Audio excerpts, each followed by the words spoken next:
So I put the VR sensor back in for the cam, and I've been trying that out for a little while. I've had some serious problems again with sync loss in the Megasquirt, and really one of my main concerns right now is that my electrical system in my car just has so much noise in it from the wiring just being kind of a little bit sketchy, and I will be the first to admit that the way that it's currently in there, I am the one that hacked it together, and since I've done that, I've kind of learned different techniques to actually make a wiring harness, and I've obviously seen what hasn't worked and what makes things more confusing in the long run. One of the main things is if you watch the Skid Factory, the way that Turbo Yoda does it, and he makes sure everything is the right length, and he makes sure that there's nothing left in the harness that is not needed to be there. Originally, this was a pretty nice harness. It had the Megasquirt 3 wired in parallel with the factory SVX ECU when this was a non-turbo car, and the plan there was like learn about Megasquirt, and then worst case you just plug in the SVX ECU and you drive home or limp home or whatever you want to do. That's not really a priority now that we have the turbos.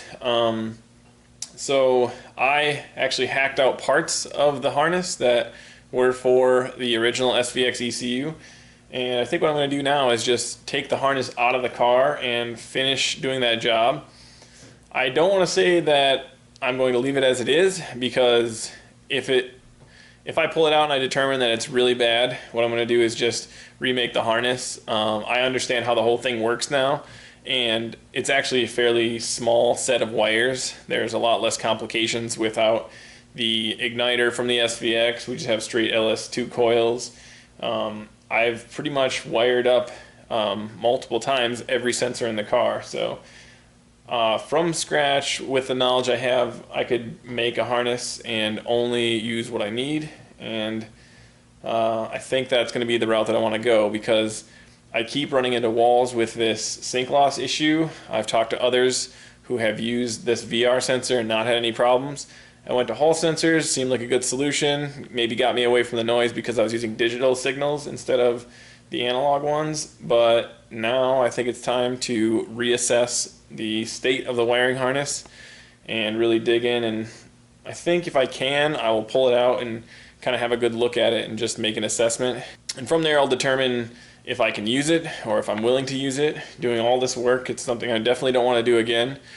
And if I can't use it, I'll either get another harness from Megasquirt and start and just wire it up, or I have the connectors on the end, and what I'll do is just grab like 15 different colored wires and wire those up, and shouldn't be any real big deal. I have the factory connectors in place. I just need to run some wires. So wish me luck with that. It's kind of a bad time. I would like to be driving the car right now, but at the same time, I'm not going to limp this thing around with sync loss when I park it, risking it not starting up. So that's the current reality of the twin turbo EG33.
wires we need.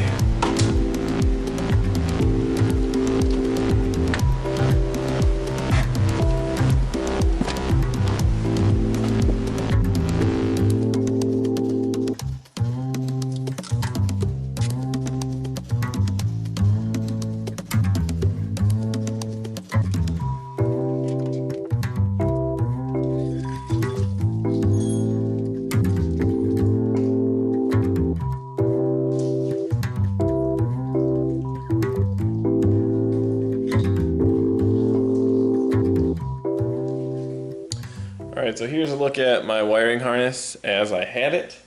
This is all I've done is pull it out of the car, and I can show you a little bit of why it's a little messy and why I want to improve it a bit. So over here you got the connector for the Megasquirt 3 and the MS3X. Then a bunch of unused wires just kind of hanging out. And so this is where the Megasquirt 3 would go, and then this was where the stock EC would go. And all I've really done is tape that off, so I will be eliminating that part of the harness completely. What we have in here is just a bunch of grounds. I had all these tied together. We will reevaluate that. Then, following this side, this is basically the stock SVX harness that I had. And I have all of the sensors wired up just to go right through these plugs that were the SVX plugs. So that was pretty much all of that. Then once there's a couple things that didn't work, I just wired them separately.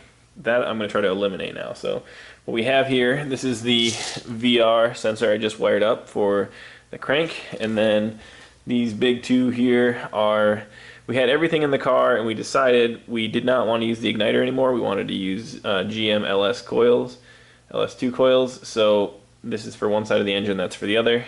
This is simply the intake air temperature. So that's really all there is to the wiring. This looks intimidating. Honestly, I think the only thing that's running through this right now is the coolant temperature. So I could really care less if this exists anymore. So I will check all my sensors in there, but I'm pretty sure we can just use the, actually I lied, the idle air control valve also runs through here. So this will let you know you should probably do it right the first time. This has been evolving, and it's really on me to the blame for the last time I installed it, to just kind of put it in there and try to get it to work versus taking the looms apart, taking out everything I didn't need, and then putting it all back together. So now I'm going to do that. So take it from me, do it right the first time, and you won't be fighting some of the issues with the signals. And then in the long run, you'll have spent less time, fiddling around and more time making boost.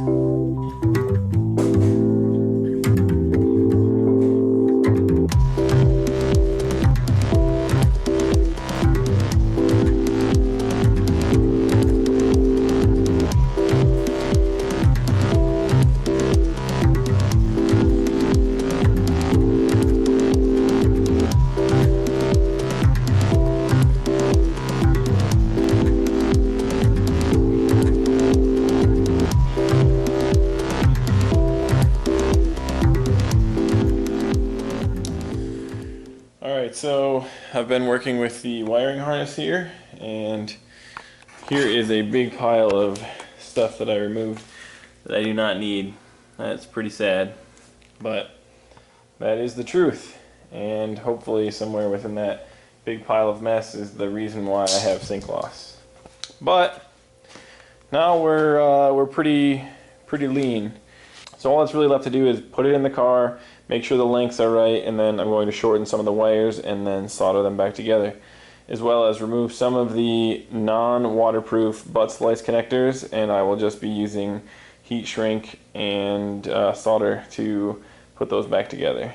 So the entire harness is here, everything I need, and it's not really that complicated. So again, these are the SVX harnesses, or this is the engine harness. I do believe there are three things from this that I'm actually using. The first is the throttle position sensor. That is this shielded cable right here. The next is going to be the coolant temperature sensor. I want to say that's this one right here. Then beyond coolant temperature sensor, the only other thing is the idle air control valve, and I believe that one is also on here. Then I do have this one for the injectors. So I have the stock injectors in place. That's fairly straightforward. Let's see, those harnesses over there, that is going to be passenger side ignition and driver side ignition, and there are just signal wires going to that plug over there, and there's power and ground, as well as the capacitors that I put on there to reduce noise. And then what else do we got? This is let's see, this is for the Hall effect crank sensor, so this wire I made myself. That is for the VR sensor, that is for the cam sensor. Intake air temperature. Beyond that, I just have a couple of power switch 12 volt. One of them turns on and off the EG33, and the other one I think is just turning something else on and off. So there are a couple other wires that just need wired back into the chassis. There are the gauges for coolant and temperature that come from the ECU. There is the input into the ECU for the oxygen sensor, the wideband, and then there is the relay to turn on and off the fuel pump.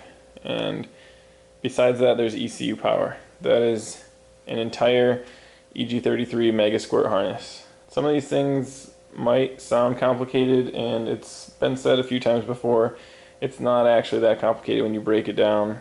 Like I said, if you do it right the first time, you won't be making it more than one time like I have been, but it's a good learning experience. You know, once you think you understand how to do things and you just, yep, it won't be a big deal, but then you do it wrong and you have to go back and do it again, and then you remember, like, next time for sure you're gonna do this type of thing correctly.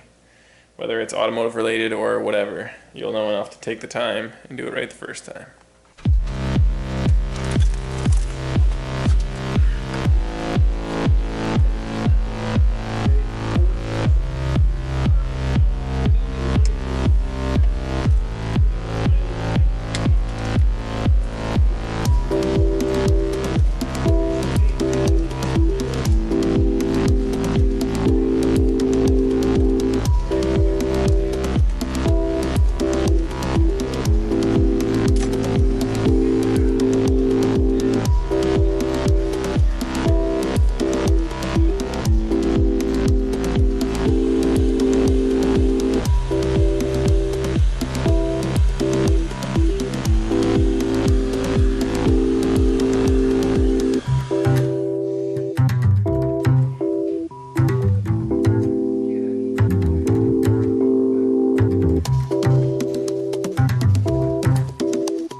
So lately I've been redoing all the wiring on my setup here. Ever since I was having problems with my Hall sensor overheating, I went back to the VR sensor, and that's basically meant that I've had to track down any electrical gremlins that I've been ignoring in the past. So with the harness out and cleaned up, that gave me the perfect opportunity to install a few extra sensors. And so what I've done is added a fuel pressure sensor, and I'm currently adding an oil pressure sensor to my ECU. Here is the fuel pressure sensor here, and basically I just took the feed and teed it into the engine, and on this side we just have the pressure sensor. This sensor was like 18 bucks on eBay, and it's good for up to 100 psi, which is basically perfect for the fuel pressure and the oil pressure that I'll be running. And I bought the exact same one to run the fuel pressure, and I have wired it up here. I've got the same exact end, and what I'm going to do now is gained access to where the oil pressure sensor normally is on an EG33 or EG33, whichever engine you're running. They're basically in the same exact spot. I'm going to add this, which is the same sensor, into this basically oil galley plug that goes on top of the engine right there.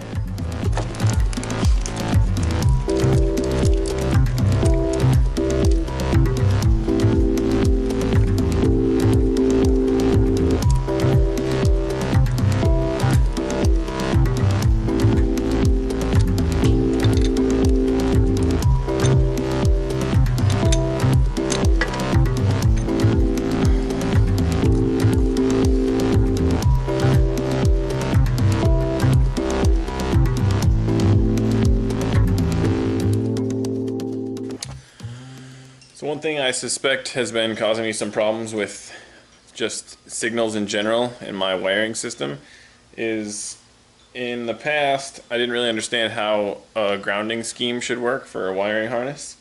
And now that I've learned more, I've talked to others about it, read it on the internet, you basically want to take your sensor grounds and segregate those from anything that's like a power ground.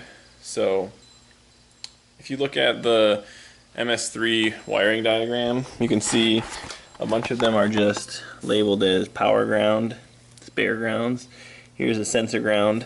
So what you want to do is basically take the power grounds and ground them to the engine, so like right on the engine block. And then the signal grounds you want to ground at the ECU, and then ground that as close as possible to the ECU as you can. That's what I'm going to try. In the past, I've actually had things like injectors and ignition coils grounded to the same place as my signals. So I suspect that doing that has caused a bunch of noise in my signals. So like, for example, when the ignition is firing and we're trying to read the crank trigger at the same time, that could potentially cause a discrepancy in the signal, and you might miss one of the cam triggers and you might get sync loss. That is a hypothesis that I have. We'll see if I can prove that to be true. So I will go ahead and segregate these grounds. Basically what I've done is I just took all the ECU grounds, which are pretty easy to see, they're all black here, cut the ends. I have these little breakout boards where I can test exactly like every single pin. They're all numbered. So I have that for the MS3 and the MS3X cables. And so what I'm going to do is, where I used to have a bunch of them like just lumped together and all tied together, I'm going to go one by one and test which sensor they go to, and if it is indeed like a sensor such as like the cam or crank, I'm going to go ahead and run that to sensor ground, which I'm going to ground right here. And if it is not, I'm going to run it back to the engine bay. If it's a power ground, I'm going to ground those all to the engine block. So that's going to be my current strategy, and hopefully this will help eliminate some of the signaling issues I've had in my ECU.